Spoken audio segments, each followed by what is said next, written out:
Très chers enfants, bonjour, très content de vous retrouver pour une nouvelle vidéo. Cette semaine, nous lisons la parachate Bo. Bo, c'est deux lettres, Bet, valeur numérique 2, et Aleph, valeur numérique 1.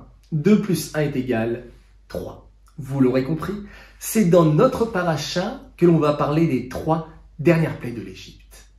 Parmi ces plaies, la plaie de l'obscurité, Rocher.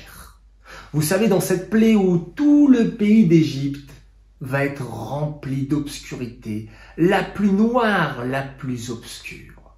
Les Égyptiens ne pourront plus voir, ni même se déplacer, ils seront quasiment paralysés. Mais curieusement, au même moment, au même endroit, les bénis Israël, eux, seront remplis de lumière. Obscurité pour les uns, lumière pour les autres. Drôle de contraste. Alors ça m'a fait penser à deux visions qu'on peut avoir de la vie. Certains ont une vision toujours très sombre, noire, obscure. D'autres ont une vision lumineuse, remplie de clarté. Vous savez, c'est comme ce verre que l'on remplit à moitié. Certains vont voir toujours la partie vide du verre et d'autres vont se focaliser et mettre leur attention sur la partie remplie du verre. Alors comment faire pour que notre vie soit remplie de lumière et qu'on puisse chasser l'obscurité? Pour répondre à cela, il faut savoir que lumière, aura, est un synonyme de simcha. Être rempli de lumière, cela veut dire être rempli de joie. Alors comment faire pour que notre vie soit remplie de joie? Premièrement et simplement, se dire qu'est-ce qui procure de la joie en moi? Alors si par exemple, moi j'aime bien écouter de la musique, et quand j'écoute de la musique, eh bien ça me met en joie, alors ne pas hésiter à mettre de la musique de partout.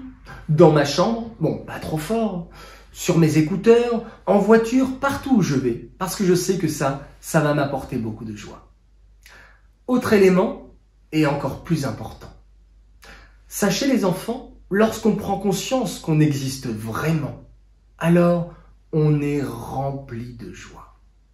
Plus je vais me rapprocher de la personne que je veux vraiment être, et plus je vais être rempli de joie. Si, par exemple, je veux être un bon enfant, je veux faire plaisir à mes parents, alors je vais mettre en place plein d'habitudes pour leur donner satisfaction. Je vais ranger ma chambre, je vais aider à la maison, je vais faire attention à mes petits frères et sœurs, je vais montrer beaucoup de respect et d'amour envers mes parents.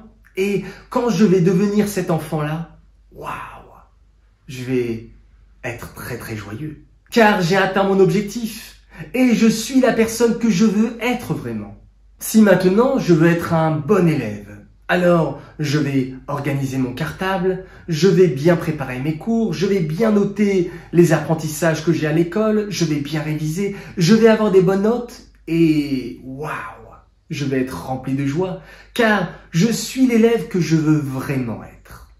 Et ça, c'est une notion très importante, mes enfants.